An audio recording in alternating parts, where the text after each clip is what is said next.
우리가 매주 레위기 말씀을 함께 살펴보고 있는데요. 7가지 절기 중에 지난주에 우리가 유월절에 관한 부분을 함께 살펴보았습니다. 하나님께서 이스라엘 백성들에게 유월절을 이스라엘 백성 대대 후손에게 계속해서 유월절을 지키라고 명령하셨죠. 그래서 그 유월절을 대대 후손 이렇게 지켜야 하는 명령으로서 이스라엘 백성들이 잘 지켜야 하는데, 그것을 왜 하나님께서 이렇게 대대 후손에게 유월절을 지키라고 하셨을까요? 그것은 유월절은 무엇을 말한다고 그랬습니까? 하나님의 구원하심에 대한 부분이었죠. 이스라엘 백성들이 430년 동안 애굽에서 노예 생활에서 그들이 스스로 애굽에서 나올 수 없는 그런 상황 가운데 하나님의 권능으로 말미암아 이스라엘 백성들을 출애굽시켰습니다. 그때 이스라엘 백성들을 출애굽할 때 마지막 10가지 재앙 중에 마지막 재앙이 장자의 죽음이었죠. 그런데 그 이스라엘 백성들의 장자도 죽어야 하지만 하나님께서 그들을 살리시기 위해서 어린 양을 잡아 문설주에 바르고 그 피를 죽음의 사자가 보고 패사힘 넘어가다 라고 하는 유월절, 넘어가다 라고 하는 그 죽음의 사자가 넘어가는 것을 통하여서 죽음을 면하는 것을, 하나님의 구원하심을 하나님께서 은혜로 베푸셨죠. 그래서 이스라엘 백성들이 하나님께서 이스라엘 백성들에게 계속해서 하나님이 구원하셨음을 기억하고 그것을 계속해서 기념하라고 말씀을 하셨던 것입니다. 그래서 이스라엘 백성들이 출애굽하여서 시내산에 왔어요. 시내산에 와서 시내산에서 하나님과 이스라엘 백성이 시내산 언약을 맺게 되죠. 그 시내산 언약은 피 언약이었습니다. 피 언약으로서 우리가 방금 읽었던 레위기 11장 45절의 말씀에 있는 것처럼 하나님께서 나는 너희의 하나님이 되려고 너희를 애굽 땅에서 인도하여 낸 여호와라. 내가 거룩하니까 너희도 거룩하라.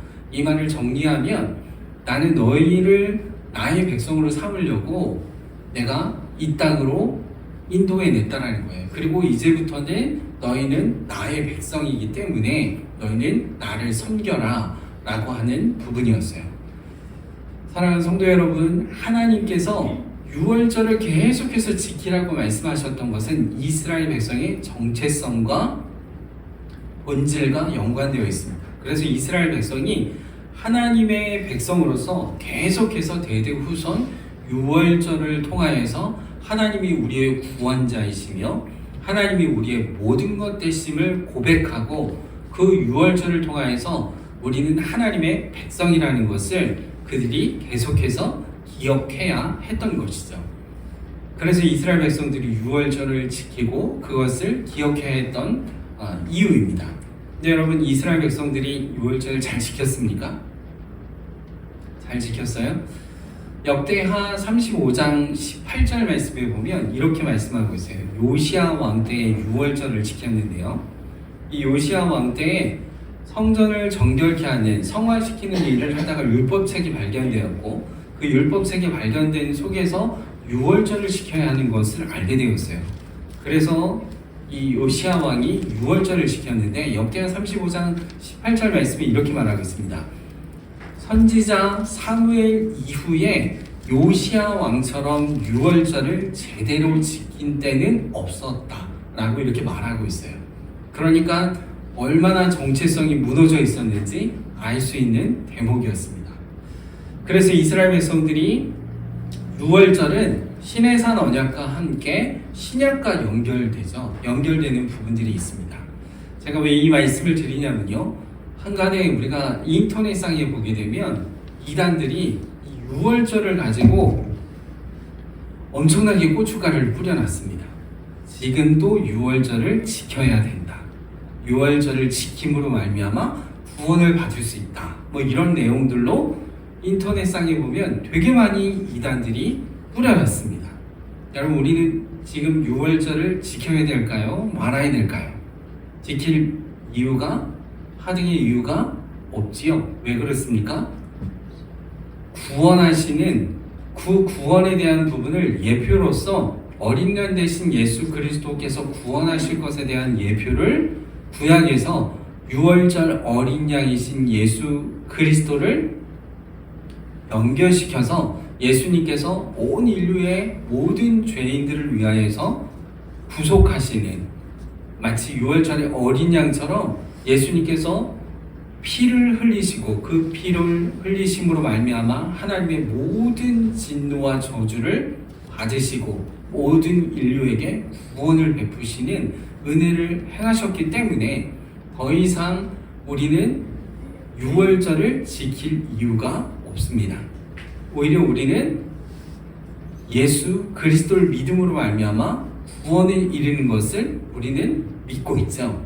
사랑하는 성도 여러분, 무교절도 마찬가지입니다. 오늘 이제 우리가 무교절에 대한 부분을 함께 살펴볼 것인데, 인터넷상에 보면 유월절을 지켜야 된다, 무교절을 지켜야 된다, 절기에 대한 부분들을 너무 잘 모르니까 이단들이 여기에다가 이것을 지켜야 한다 그러면서 이단으로 끌어가는 일들이 너무나 많이 있기 때문에 그렇습니다. 다시 한번 정리해서 말씀드리지만 우리는 오늘날 유월절을 지킬 이유가 없습니다. 예수 그리스도를 믿는 믿음이면 충분한 것이죠. 그래서 우리가 예수님을 믿음으로 말미암아 하나님의 자녀가 되었고 하나님의 자녀로서의 누리는 은혜를 마음껏 누리는 삶을 살고 있는 것입니다. 그렇다면 왜 우리가 유월절을 이 레위기에 나오는 7가지 절기를 알아야 할 이유가 무엇이 있는가? 예수 그리스도와 연관되어서 예표되어 있는 부분이 레위기에 몽땅 다 나오기 때문에 그 부분이 어떻게 연관성이 있는지 우리가 하나하나 살펴보고 있는 중입니다. 그럼 이제 오늘 무교절에 대한 부분을 우리가 함께 살펴볼 건데요. 무교절은 하마조트라고 해서 4월 15일, 그러니까 니산월 4월 15일부터 21일까지 7일 동안 이 절기를 지키는 것이었습니다. 여러분, 이 무교절은 유월절과 무교절의 관계에 대해서 많은 분들이 헷갈려 하시는 분들이 있는데요. 유월절과 무교절은 같은 절기일까요? 다른 절기일까요? 다른 절기일까요? 같은 절기일까요? 헷갈리시죠? 네, 이단들이 이렇게 접근하는 거예요. 헷갈리게 하니까, 헷갈리니까. 유월절과 무교절은 같은 절기이면서도 다른 절기입니다. 이건 또 무슨 소린가? 이렇게 생각하실 수 있지만 의미가 다릅니다. 여러분, 일단 출애굽기 23장 15절 말씀에 보면 이렇게 말하고 있어요. 너는 무교병의 절기를 지키라. 내가 내게 명령한 대로 아비벌에 정한 때에. 아비벌 기억나시죠? 스텝 1에서 우리가 함께 살펴봤죠? 뭐라 그랬습니까? 네, 맞습니다. 네, 자신있게. 아비벌이 뭐라 그랬어요? 보리 이삭이 나오는 때라고 그랬잖아요. 그래서 보리 이삭이 나오는 4월, 태양력으로는 4월, 니산월에 아비벌에 정한 때에 1회 동안, 7일 동안 무교병을 먹을지니 이는 그 달에 내가 애굽에서 어떻게 했다고요? 나왔습니다. 빈손으로 내 앞에 나오지 말지니라. 이렇게 말하고 있습니다. 여러분, 유월절과 무교절은 왜 같은 절기이면서 다른 절기라고 하냐면요, 유월절 어린 양을 잡았어요. 14일 날. 그죠? 그리고 이들이 15일 날 새벽에 어떻게 했습니까? 출애굽을 했어요. 그때 급히 나오면서 이들이 빵을 가지고 나왔는데 그때 시간이 없이 속히 나와야 되기 때문에 누룩을 넣어서 빵을 부풀릴 시간이 있어요, 없어요? 없지요. 그러니까 누룩을 넣지 아니한 무교병을 어떻게 하는 거죠? 가지고 나갔습니다. 그리고 그것을 먹었습니다. 그죠? 그래서 그때를 기억해서 그날에 너희가 애굽에서 나왔음을 기억하고 무교병을 지키라 라고 이렇게 말하고 있는 거예요. 그래서 무교절은 7일 동안 지키는 절기입니다. 그래서 유월절과 무교절은 다른 절기예요. 유월절은 니산월 4월 14일, 애굽에서 4월 14일 밤에 죽음의 천사가 문설주에 어린 양의 피를 발린 이스라엘 백성들 집에 담을 넘은 그날 저녁을 기억하여 모든 가족들이 모여 어린 양을 잡고 만찬 속에 가르치고 배우는 예식이 유월절이었어요. 이걸 세테르라고 하는데, 유월절 의식을 통해서 우리가 죽을 수밖에 없었는데 우리를 구원하셨구나, 죽음의 사자가 넘어왔구나, 어린 양의 피로 말미암아 우리가 넘어갔구나, 죽음에서 건짐을 받았구나 라는 것을 기억하고 이것을 계속해서 어떻게 해야 되는 거죠? 가르치는 절기가 유월절입니다. 반면 무교절은 4월 14일부터 시작해서 21일 동안 7일 동안 무교병을 먹는 겁니다. 무교병이라는 것은 누룩이 들어가지 않은 빵을 말하고 있어요. 무교병은 애굽에서 출애굽 시 하나님 앞에서 그분의 구원을 따라 이집트에서 급하게 나와 발효되지 않았던 빵을 먹었던 것을 기억하기 위함이다 라고 이렇게 말하고 있어요. 그러니까 6월절 만찬을 먹는 니산월 14일 저녁부터 21일 저녁까지 되기 전까지 7일 동안 지키는 것이 무교절이었습니다. 이해가 가시나요? 그러면 여기에는 좀 더 우리가 깊이 있게 들어가면 다른 의미가 또 담겨져 있습니다. 우선은 무교절의 7일이라는 개념을 우리가 한번 정리를 해볼게요. 왜냐하면 되게 헷갈려 하시는 분들이 많아요. 첫째 달, 그 달 이렇게 말하고 있어요. 여러분 첫째 달 하면 이제 아시겠죠? 언제입니까? 해양력으로는 4월, 바벨론력으로는 니산월, 그리고 유대력으로는 정월이죠. 그렇죠. 네, 할렐루야. 여기까지 참 여기까지 이거 하나 하기 위해서 엄청난 시간이 걸렸어요. 그죠? 여기 나오는 첫째 달은 이스라엘 백성들이 출애굽할 때 출애굽하는 그 달을 하나님께서 뭐로 삼으라 그랬어요? 정월, 기준월로 삼아라 라고 했습니다. 그래서 첫째 달이 되는 거죠. 첫째 달 그달 열나흘 저녁부터 21일 저녁까지 너희는 무교병을 먹을 것이니라 라고 했어요. 그럼 우리가 한번 숫자로 한번 세워보자고요. 14일, 15일, 16일, 17, 18, 19, 20, 21. 그럼 뭐지? 총 며칠이에요? 8일이 되잖아요. 아니 7일이라 그래놓고 왜 8일이지? 이렇게 되는 거예요. 여러분 분명 여기 출애굽기 12장 18절에 열나흘날 저녁부터 21일 저녁까지예요. 그러면 하나, 둘, 셋, 넷, 다섯, 여섯, 일곱, 여덟, 8일이 되는 거죠. 근데 왜 7일이지? 이렇게 질문하는 분들이 있습니다. 그런데요, 여러분 또 신기한 건 레위기 23장 5절에서 6절 말씀에 보면 첫째 달 동일하죠. 열나흘날 저녁은 여호와의 유월절이요 이달 15날은 여호와의 무교절이니 이래 동안 너희는 무교병을 먹을 것이요 라고 이렇게 말하고 있습니다. 이달 15째 날은 무교절이다. 아니 여기에서는 열나흘 저녁이라고 하고 여기는 15째 날이라고 이렇게 말하고 있어요. 그래서 7일 동안 너희는 무교병을 지킬 것이다 이렇게 말하고 있어요. 그러면 15, 16, 17, 18, 19, 20, 21 여기는 7일이에요.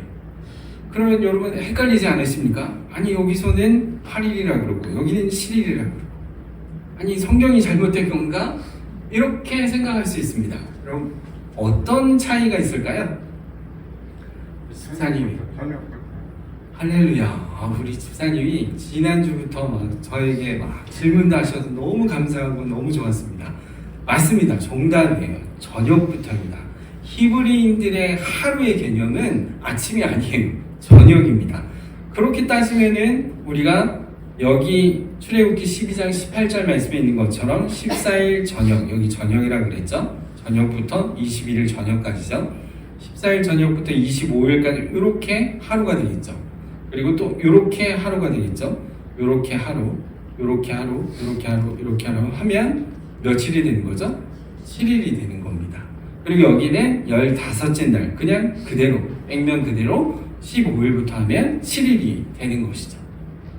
네, 별거 아닌 것 같지만 여러분 이걸로 이단들이 굉장히 많이 헷갈리게 하는 경우들이 많이 있기 때문에 그렇습니다. 그럼 이제 이거 이해 가시죠? 그래서 무교절은 며칠이에요? 7일이라는 것이죠. 그러면 우리가 한번 보면 이렇게 되어 있습니다. 6월절 날 14일 날 저녁에 6월절을 지키고 무교절을 이날 저녁에 또 지내게 되죠. 그리고 이렇게 안식일이 지나고 이렇게 하면 7일 동안 하나, 둘, 셋, 넷, 다섯, 여섯, 일곱 이렇게 7일 동안 무교절을 지키게 되는 겁니다. 어렵지 않죠? 여기까지 이해되시죠? 네. 그러면 무교병의 의미는 무엇을 말하고 있는가? 그러니까 발효되지 않는 빵, 무교병은 무엇을 의미하고 있는가? 이걸 마짜라 그러는데요. 히브리 말로. 이 마짜는요, 의미는 두 가지가 있습니다. 첫 번째는 고대 시대부터 오랫동안 도움을 기다릴 수 없는 고난과 어려움 가운데 있는 사람들이 먹는 빵이었어요. 그러니까 무교병은 누룩이 들어가지 않은 빵은 고생의 빵이라 그래가지고 이 무교병은 가난과 고난과 고통을 상징하는 빵이었다는 거예요. 그러니까 가난한 사람들이 먹었던 빵이 뭡니까? 마짜예요. 무교병입니다. 그러니까 이들이 발효되기까지 기다릴 수가 없는 거죠. 먹고 어떻게 하는 거죠? 빨리 일터로 나가야 돼요. 그러니까 발효될 때까지 기다릴 수 있는 여유가 있지가 않은 것이죠. 이스라엘 백성들이 그랬습니다. 애굽에서 가난과 고통과 고난 가운데 있었던 것을 의미하는 것이죠. 그래서 따라서 무교병은 이스라엘 백성이 애굽의 억압 속에 고통과 고난 속에 있는 때를 의미하고 있는 것이 마짜입니다. 그리고 두 번째는요. 두 번째 의미는 무교병은 고난의 빵임과 동시에 자유를 상징하기도 했습니다. 왜냐하면 노예의 신분으로서 억압 아래 살던 이집트에서 신속하게 나와야 했기 때문에 이들이 누룩이 들어와서 부풀릴 때까지 기다릴 시간이 없었죠. 그래서 그들이 급하게 나오면서 무교병을 가지고 나올 수밖에 없었습니다. 그래서 그때 급하게 나올 때를 기억하는 도구로서가 무교병입니다. 즉 무엇을 상징하느냐? 자유를 상징하고 있습니다. 이제는 애굽에서 뭘 하는 거죠? 출애굽하는 것을 상징하는 자유를 상징하는 것이 무교병이었습니다. 두 가지 의미죠. 하나는 가난과 고난과 고통을 상징하는 빵. 이스라엘 백성들이 애굽에서 속박 가운데, 억압 가운데 있었던 때를 기억하는 거고, 또 하나는 그들이 애굽에서 하나님의 권능으로 말미암아 출애굽할 때 급하게 나왔던 것을 기억하며 하나님께서 우리를 구원하셨다라고 하는 것에 대한 부분을 기억하는, 이제는 자유의 신분이 되는, 노예가 아닌 자유의 신분이 되는 것에 대한 부분을 기억하는 것이 무교병 마짜의 의미였습니다. 이해가 가시죠? 그래서 무교절을 7일 동안 지켜라 라고 하는 부분을 가지고 있는 거예요. 어렵지 않죠? 예. 반응을 해주세요. 어렵지 않죠? 그래서 6월절과 무교절은 같은 니산월 14일 날 저녁이 이루어져서 같은 절기인 것 같지만 의미는 어떻습니까? 다른 거죠. 6월절은 어린 양의 피로 말미암아 우리를 구원하시는 것에 대한 의미가 담겨져 있다면, 무교병은 고난과 고통 가운데 애굽에서 있었던 일들에 대한 부분을 기억하는 것과 또 자유, 애굽에서 출애굽하는 것에 대한 부분을 상징하는 부분을 가지고 있는 것이 무교병 마짜의 의미라는 것을 말하고 있습니다.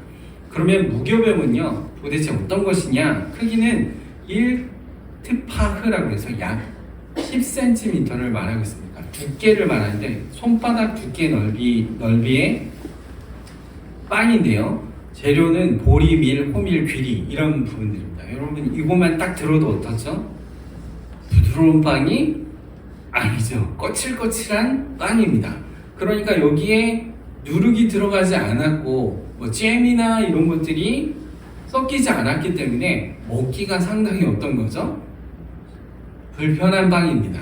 부드러운 빵이 아니에요. 그래서 발효되지 않아서 식으면 딱딱해서 씹을 수가 없는 빵이 무교병입니다. 그래서 뜨거울 때 섭취를 해야 돼요. 그래서 이 무교병은 7일 동안 무교절을 지켜야 되는데 이 무교병 만자를 한꺼번에 만들어 놓고 7일 동안 먹어야 되니 못 먹어요.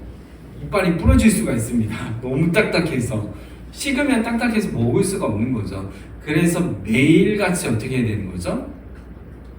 누룩이 들지 않은 무교병을 먹어야 하는, 그래서 그것을 기억하는 거죠. 앞에 제가 말씀드렸던 두 가지, 가난과 고난과 고통, 그리고 자유를 상징하는 것을 무교병을 7일 동안 계속해서 먹을 때마다 그것을 기억하게끔 만드는 것이 무교병이었습니다. 그래서 누룩이 없는 새로 구운 따뜻한 무교병을 7일 동안 매일 구워서 먹어야 했던 것처럼 하나님께서 구원하신 구원 사건을 매일같이 새롭게 되새길 수 있는 교훈을 가지고 있는 것이 무교병이었습니다.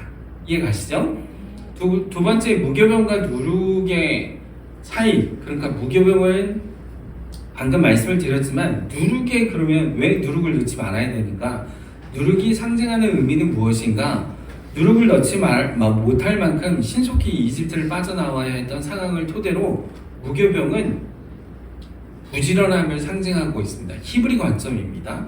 누룩은 게으름을 상징하고 있는 부분이죠. 그리고 무교병을 먹는 7일 절기 동안에 이스라엘 제사장들과 같은 거룩함에 이르라는 의미의 상징이었습니다. 그러니까 성소에 드리는 빵이 있죠. 진설병이잖아요. 거기에는 누룩이 들어가지 않아요. 다른 어떤 것도 섞이지 않습니다. 그러니까 이 다른 어떤 것이 섞이지 않는 빵을 제사장들은 그걸 먹었단 말이죠. 진설병을 먹었습니다. 제사장들만. 그것은 거룩한 제사장들이 먹었던 빵이에요. 마찬가지입니다. 무교병은 7일 동안 아무것도 넣지 않고 그냥 그 상태로 먹었기 때문에 거룩함에 이르라는 의미의 상징이 들어가 있는 것이 무교병이라는 것입니다. 이해가 가시죠?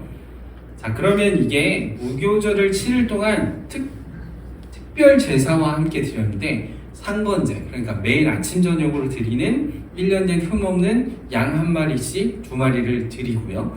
그리고 번제로 2년 된 2마리의 황소와 2년 된 순양 1마리와 1년 된 어린 양 7마리, 그리고 속죄제로는 1년 된 1마리의 염소를 함께 무교절날 치렀던 것을 7일 동안 행했던 것을 알 수가 있습니다. 별로 이게 중요치는 않지만 아무튼 이렇게 무교절에 이렇게 상번제와 번제와 속죄제를 드렸다라는 거예요. 이해 가시죠? 그리고 5 제사에 대해서 스텝 1에서 함께 살펴봤잖아요. 네, 잘 기억하시면 생각나실 거예요. 이 하나님께 드리는 제사와 함께 무교절을 함께 지냈다라는 거예요. 그리고 이날에는 무교절에는 찬양을 자제했습니다. 왜냐하면 일반적으로 시편 113편에서 118편을 이집트 할렐 찬양으로 부르는데 이게 언제 불렀습니까? 우리 지난주에 함께 했잖아요. 6월절 마지막에 어떻게 했습니까? 할렐 찬양하러 다 지붕 위로 올라갔잖아요. 그죠? 그래서 다 함께 모여서 할렐 찬양을 했잖아요. 우리를 구원하신 그 하나님 앞에 찬양을 올려드렸잖아요. 그게 시편 113편에서 118편 할렐 찬양을 불렀는데 그 이유는 시편 114편에 바다가 보고 도망하며 라는 부분 때문에 그랬다고 했죠.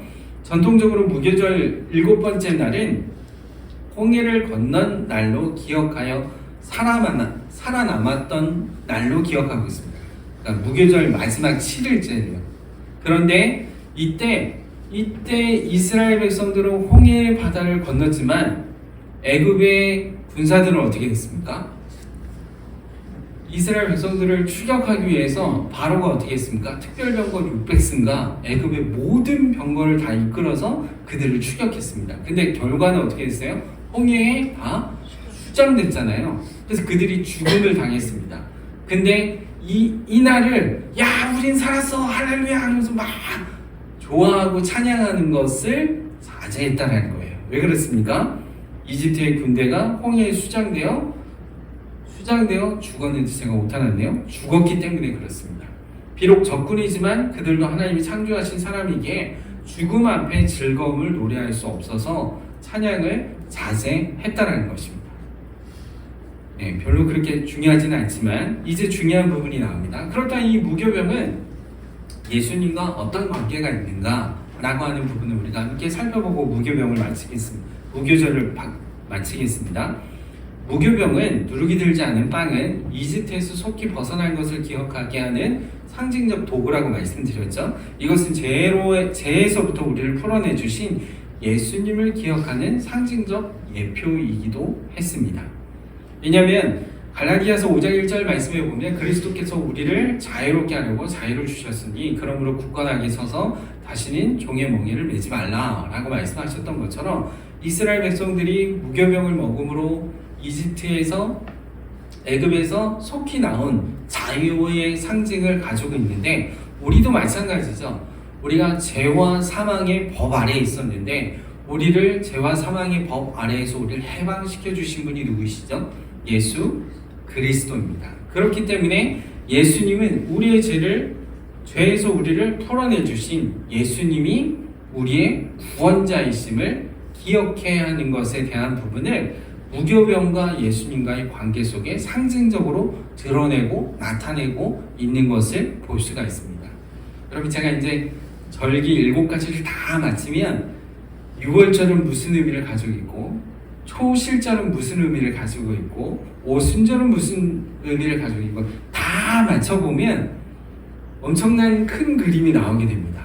우리에게도 마찬가지로 우리를 구원하시는 예수 그리스도께서 어떻게 우리를 구원해 가시는지에 대한 큰 틀과 큰 그림이 레위기 안에 다 쏙쏙히 담겨져 있다라는 거예요. 절기를 통해서요. 자, 그 다음에 예수님은 본인 자신을 누룩 없는 빵이라고 하셨습니다. 그래서 받아 먹으라 라고 했습니다. 예수님께서 성찬식을 하셨죠. 떡을 떼어서 빵을 떼어서 제자들에게 주면서 누룩 없는 빵이라고 하셨고 이것을 주면서 받아 먹으라고 했습니다. 성찬식에 행했던 빵은 누룩이 들어가지 않은 빵이었습니다. 이것은 예수님, 즉 예수 그리스도를 먹으면 우리가 죄에서부터 자유를 얻은 백성이라는 것을 증거하고 있는 부분이에요. 그래서 우리는 성찬식이 어떻게 하는 거죠? 예수님의 몸을 기억하면서 우리를 구원하신, 죄에서 구원하신 예수님 몸을 상징하는 빵을 어떻게 하는 거죠? 먹음으로 우리가 죄에서 자유함을 얻었다라는 것에 대한 부분을 뭐 하는 거죠? 기억하는 거죠. 그것을 기념하는 것이죠. 그래서 우리의 구원자는 예수 그리스도이심을 우리가 시인하고 고백하는 것이죠. 그래서 마태복음 26절에서 28절 말씀에 보면 그들이 먹을 때 예수께서 떡을 가지고 축복하시고 떼어 제자들에게 주시며 이르시되 받아서 먹으라. 이것은 내 뭐라 그랬어요? 몸이다 하시고 또 잔을 가지사 감사기도 하시고 그들에게 주시며 이르시되 너희가 다 이것을 마시라. 이것은 죄사함을 얻게 하려고 많은 사람을 위해 흘리는 바 나의 곧 뭐라 그랬습니까? 언약의 피다 라고 이렇게 말씀하고 있는 것을 보게 됩니다. 그러니까 이 무교절은 예수님을 예표하고 있는, 예수님께서 이미 이제 예수님께서 장차 오셔서 메시아로 오셔서 우리를 위하여 구원하실 것에 대한, 친히 십자가에서 죽으시고 우리를 대속하실 것에 대한 부분을 예표하고 있는 것이 무교절과 연관되어 있는 것을 알 수가 있어요. 그러면 우리가 6월절에서 좀 제가 지난주에 자세하게 안 다뤘잖아요. 원래 세테르 의식은 뭐뭐뭐뭐 있는지 이렇게 다뤄야 되는데 거기에 이제 포도주에 관한 부분이 들어있는데 그거는 제가 시간도 많이 걸리고 또 제가 그걸 해봤기 때문에 다 얼굴이 흘러내리는 것을 알고 있기 때문에 그냥 넘어갔어요. 그런데 이 포도주에 관한 부분은 여기서 잠깐 말씀드리면 고대 히브리인들에게 있어서 포도주는 생활 음료라서 포도나무는 기쁨의 의미를 가지고 있습니다. 그러니까 고대 당시 이스라엘 백성들은 포도 열매가 나잖아요. 그러면 그것을 열매채 먹지 않았습니다. 열매채 먹지 않았어요. 반드시 뭐해서 먹었냐면 즙을 내서 마셨습니다. 왜냐하면요, 고대 성경 시대 이스라엘에서 여러분 우리가 딱 우기와 건기 나뉘어진다고 그랬잖아요. 4월부터 9월 달까지는 건기라고 그랬잖아요. 그래서 4월에서 5월 말까지는 따뜻한 바람 함신이 분다고 그랬잖아요. 그 이후부터는 어떤 바람이 분다고 그랬어요? 시로코라고 하는 아주 뜨거운 바람, 뜨겁다 못해 뜨거운 바람이 어떻게 한다고 그랬어요? 불어 제끼면은 온통 다 건기에 어떻게 되는 거죠? 다 메마르게 되는 거죠. 물이 고갈됩니다. 다시 말하면 티시리월 10월부터 3월까지 비가 내리잖아요. 농경 시대 때, 우기 때요. 그죠? 그래서 2달씩 요레와 베셴과 말큐시라고 하는 이른비, 늦은비, 이른비, 장맛비, 늦은비가 내리잖아요. 이때 이스라엘 백성들이 어떻게 하면 웅덩이를 파고 그 웅덩이에 물을 어떻게 하는 거죠? 저장했습니다. 물을 저장해서 그것을 가지고 건기에 어떻게 하는 거죠? 버티려고 노력하는 거죠.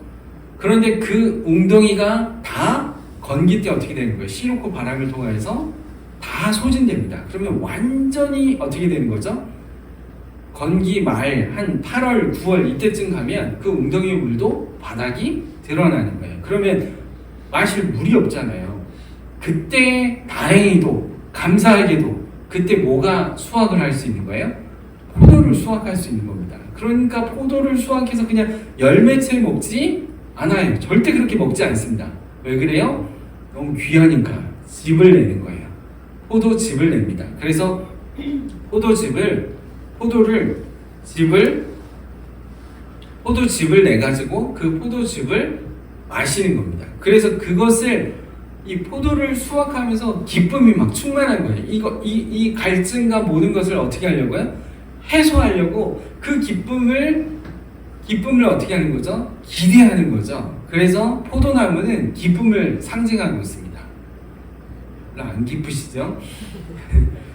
우리 안에 기쁨이 막 일어나는 게 이제 우리가 이 건기 때 마지막 때에 목말라서 갈급한 10년 가운데 있을 때에 그때 우리에게 포도주를 마시는 그 기쁨을 생각할 때 너무 기대되는 거죠. 그래서 포도를 수확하잖아요.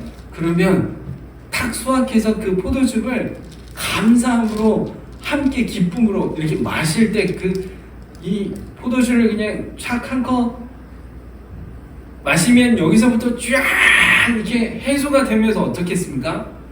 너무 기쁜 거죠. 그죠? 하나도 안 기쁘신 거예요. 오늘 내일까지 물을 안 드셔보시고 한번 물을 드셔보시죠. 아무튼 이 기쁨이 충만하게 일어나는 것을 말하고 있어요. 여러분 기온이 40도에서 45도 정도 건기에 매번 그렇습니다. 오죽했으면 이 시로코 바람이 부니까 요나서에 보면 요나가 뭐라 그랬습니까? 차라리 절 죽여주십시오. 그냥 절 죽여주세요. 그냥 박넝쿨을 없애고 나니까 이 요나가 어떻게 했어요? 정신이 혼미하여 죽게 되었나이다. 차라리 절 죽여주십시오. 이 바람이 얼마나 건기 때 뜨거운지 알 수 있는 대목이죠. 그래서 해방의 이 포도주는 갈증에 목말라하던 사람들은 포도를 수확해서 밟아 짜고 그 즙을 실컷 마실 수 있는 것을 기대하면서 자유와 해방의 기쁨에 하루하루를 갈증을 견뎌가는 의미를 가지고 있습니다. 그런데 출애굽기 6장 6절에서 7절 말씀을 보면 그러므로 이스라엘 자손에게 말하기를 난 여호와라 내가 애굽 사람의 무거운 짐을 밑에서 너희를 빼내며 그들을 노역에서 너희를 건지며 편팔과 여러 큰 심판들로 너희를 속량하여 너희를 내 속에서 삼고 나는 너희 하나님 되리니 나는 애굽 사람의 무거운 짐을 밑에서 너희를 빼내 너희의 하나님 여호와인 줄 너희가 알지어다. 여러분 여기 보면 자유와 해방의 기쁨을 갈증을 해소해 주잖아요. 건기로 인하여서 모든 것이 메말라 있는데 포도주를 마심으로 말미암아 어떻게 됐습니까? 갈증이 해소되는 것처럼 이스라엘 백성들이 애굽에서 430년간 고난과 고통 가운데 있는데 그들을 해방시켜 주시는 그 은혜에 대한 부분이 이 속에 담겨져 있습니다. 그런데 예수님께서 이것을 이스라엘 백성들이 6월절 만찬에 포도주를 4번 마시거든요. 세테르 의식에 보면 그 포도주를 4번을 마셔요. 그 4번을 마실 때마다 외치는 게 있어요. 우리를 건져내라, 빼내라, 구원해내라. 이렇게 하면서 한 잔씩 마셔요. 이게 출애굽에 상징하는 부분이 있습니다. 자유와 해방을 상징하는 거죠. 그래서 그 안에는 하나님의 구원의 능력과 어린 양의 피로 말미암아 죽음을 당하지 않고 생명을 유지할 수 있다는 것에 대한 감사의 의미가 담겨져 있습니다. 근데 예수님께서 성만찬 때 어떻게 하셨죠? 6월절 만찬의 포도주를 자신의 피라고 어떻게 하신 거예요? 적용하신 겁니다. 그래서 누가복음 22장 20절 말씀에 이것은 제 사함을 얻게 하려고 많은 사람을 위하여 흘리는 바 나의 피 곧 언약의 피니라. 저녁 먹으되 잔도 그와 같이 하여 이르실 때 이 잔은 내 피로 세우시는 새 언약이니 곧 너희를 위하여 붓는 것이라 라고 이렇게 말씀하고 있는 것을 보게 되죠. 그러니까 결국은 6월절 어린 양을 잡아서 6월절을 보내는 가운데 포도주를 4번을 마시는데 그것은 예수님의 피에 대한 부분을 뭐 하는 거죠? 구원하시고 해방케 하시는 것에 대한 부분을 상징하고 있는 부분이죠. 무교병은 뭐였습니까? 자신의 예수님의 몸을 상징하고 있는 부분을 말하고 있는 것을 알 수가 있습니다. 여러분 여기까지 이해되시죠? 그래서 6월절, 무교절은 같은 절기이면서도 다른 의미가 담겨져 있는 부분이에요. 여러분 제가 이 6월절과 무교절에 대해서 말씀을 드렸는데 인터넷상에 보시죠. 이단들이 말도 안 되는 것 갖다 놓고 지금도 6월절을 지켜야 된다. 무교절을 지켜야 된다. 이렇게 하면서 꼬시는 일들이 꼬실라제이션 하는 일들이 얼마나 많은지 몰라요. 여러분 우리가 의미에 대한 부분을 반드시 바르게 알아야 하는 부분이죠. 우리를 구원하신 예수 그리스도와 연결되어 있다는 것을 예표하고 있다는 것입니다. 이해되시죠? 자 그러면 이제 두 번째 6월절까지만 하고 오늘 마쳐야 될 것 같습니다. 항상 저는 초실절까지 끝내야 되는데 오늘도 초실절을 못 나갔네요. 두 번째 6월절까지만 우리가 함께 살펴보고 마치도록 하겠습니다. 두 번째 6월절은요. 아니 6월절이 첫 번째 6월절이고 두 번째 6월절이 있었어? 난 생전 처음 들어보네. 이런 분들 많으실 겁니다. 그럼 이 두 번째 6월절은 이하르월이 있습니다. 그러니까 니산월 다음에 있는 게 이하르월이죠. 5월입니다. 태양력으로는 5월 14일입니다. 이게 두 번째 6월절이에요. 그러면 왜 두 번째 6월절이 있는 것이지? 라고 이렇게 했는데 두 번째 6월 없던데요? 이렇게 말하는 분이 있을지 모르겠어요. 역대상을 한번 보십시오. 히스기야가 6월절을 지키는데 첫 번째 6월절을 지키지 않았습니다. 두 번째 6월절을 지켰다라고 기록하고 있어요. 여러분 이 두 번째 6월절은 그럼 뭔가 첫 번째는 뭐고 두 번째는 뭔가 그 차이점은 뭔가 라고 할 수 있는데요. 간단하게 설명해 드리도록 하겠습니다. 두 번째 6월절은요. 6월절을 지키려는 의도는 있었으나 현실적인 상황이 지킬 수 없는 경우 예를 들면 질병과 질환 때문에 첫 번째 6월절에 가지를 못하는 거예요. 그래서 만일 의도적으로 첫 번째 6월절을 지키지 않았다면 총회에서 끊어집니다. 그 얘기는 이스라엘 백성, 하나님의 백성이 아니라는 거죠. 끊어지는 일이 있습니다. 하지만 모든 이스라엘 백성은 다 6월절을 지켜야 되거든요. 그래서 나는 너희의 하나님 되려고 너희를 애굽 땅에서 인도하는 여호와라 라고 말씀하시는 것처럼 너희는 내 백성이야. 그러니까 너희는 내가 너희를 구원한 것을 기억해야 돼. 그래서 6월절을 지켜야 돼. 명령하신 그 하나님의 명령대로 모든 이스라엘 백성은 다 6월절을 지켜야 돼요.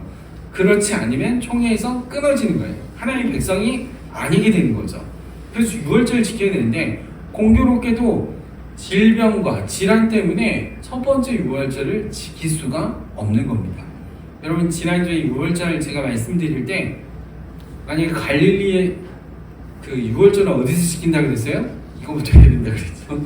어디요? 네, 확실하시군요. 예루살렘입니다. 제가 MZ세대한테 강의했더니 갈릴리 아니에요? 갈릴리? 너무 충격을 먹었는데 여러분 다 예루살렘으로 와야 되는 거죠. 그래서 갈릴리에 있는 사람들이 다 어디로 오는 거예요? 예루살렘에 와야 돼요. 그래서 예루살렘에 와서 뭘 선포한다 그랬어요? 2주 전에 뭐 선포한다 그랬어요? 예루살렘을? 네, 뭘 캐요? 네, 케두사라고 하잖아요. 케두사를 선포한다 그랬습니다. 케두사가 뭐라고 했습니까? 거룩한 지역으로 선포하는 거죠. 그래서 모든 예루살렘에 있는 집들은 다 이제 개인 소유가 아니라 누구 거예요? 하나님의 거룩한 집이 되는 거죠. 그래갖고 제가 지난주에 헷갈려 했잖아요. 수건이 이렇게 걸려 있잖아요, 집에. 그럼 아직 방이 있다는 얘기입니다. 그런데 그게 수건이 없으면 방이 꽉 찼다는 거예요. 이해 가시죠? 네. 그래서 이스라엘 백성들이 첫 번째 유월절을 보내는 예루살렘에 다 모이는데 수많은 사람들이 오다 보니까 그 사람들을 어떻게 했어요? 그 사람들이 오려면 100단위로 움직인다고 그랬잖아요. 그래서 갈릴리에 있는 사람들은 두 길이 있다고 그랬잖아요. 하나는 해변길을 통해서 모딘이라는 지역에서 휴게소처럼 지내고, 또 하나는 요단강 광야를 거쳐서 여리고에 와서 지낸다고 그랬잖아요. 그래서 예루살렘 온다고 그랬잖아요. 여러분 그렇죠? 그것처럼 수많은 사람들이 오는데 질병과 질환이 있는 사람들은 오기가 쉽겠습니까? 쉽지 않겠습니까? 올 수가 없는 부분이에요. 그래서 첫 번째 유월절이 마치고 이하르월, 그 다음 달인 두 번째 유월절을 지키게 되어 있습니다. 그래서 첫 번째 유월절과 그럼 두 번째 유월절에 차이가 어떤 차이가 있느냐? 첫 번째는요, 누룩 있는 빵을 먹어도 됐습니다. 네, 누룩 있는 빵을 두 번째 유월절에는 누룩 있는 빵을 먹어도 됐습니다. 아니 왜 목사님 두 번째 유월절에 누룩 있는 빵을 왜 먹어도 돼요? 저한테 이렇게 질문하면 저도 몰라요. 제가 공부했을 때 이거에 대해서는 안 나오더라고요. 아무튼 두 번째 유월절에는 누룩이 들어있는 빵을 먹어도 됐습니다.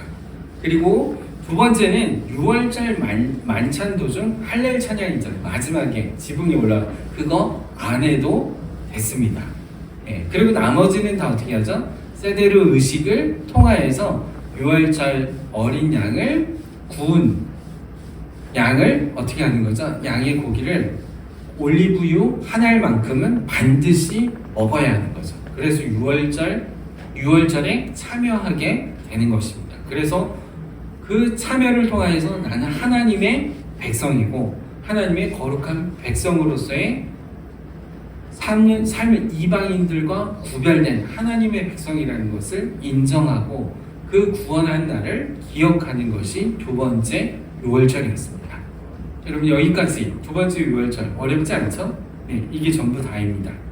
다음 주에 우리가 초실절을 함께 살펴보도록 하겠습니다. 초실절도 분량이 어마무시하게 많지만 흘러내릴 거 알기 때문에 짧게 해서 마치도록 하겠습니다. 그래서 정리하고 우리가 마칠 텐데요. 유월절과 무교절에 관한 부분을 우리가 오늘 살펴봤는데 우리의 모든 레위기에 나오는 절기들은 누구와 연관되어 있느냐? 예수 그리스도와 연관되어 있습니다. 어떤 세상의 어떤 것과도 연결되어 있지 않아요. 오직 예수 그리스도께 초점이 맞춰져 있습니다. 그래서 레위기 전체적인 내용 가운데 27장까지 내용 가운데 두 기둥이 있다고 했죠. 하나는 5제사, 5가지 제사, 또 하나는 7가지 절기 이렇게 있습니다. 이 모든 것들이 다 누구에게 초점이 맞춰져 있어요? 예수 그리스도께서 우리를 위하여 구원하실 것에 대한 대속하실 것에 대한 십자가의 도와 또 부활과 영원한 생명을 주시는 분 예수 그리스도께 초점이 맞춰져서 레위기가 이 모든 것들을 담고 있다는 거예요. 계속해서 살펴보겠지만 절기 끝에 우리가 초막절까지 가게 되면 영원한 생명을 주시는 하나님의 나라에 대한 부분을 말씀하고 있어서 우리는 예수 그리스도를 통하여서 하나님의 나라를 발견했고 그 하나님의 나라를 지금도 이 땅에서 누리고 있잖아요. 그죠? 우리가 작년 우리가 그 전체 수련회 때 했었잖아요. 하나님 나라가 뭔지에 대해서 얘기했었잖아요. 그죠? 하나님 나라는 가는 게 아니죠. 그죠? 이미 하나님의 나라는 임했죠. 그죠? 앵기조 가까이 왔다. 예수님 말씀하셨잖아요. 그래서 하나님 나라 이미 임했죠. 예수 그리스도를 통하여서. 우리가 그 하나님의 나라를 누리는 데까지에 대한 부분이 초막절에 다 담겨져 있습니다. 앞으로 계속해서 다음 주에 초실절과 함께 계속해서 우리가 함께 절기를 살펴보도록 하겠습니다.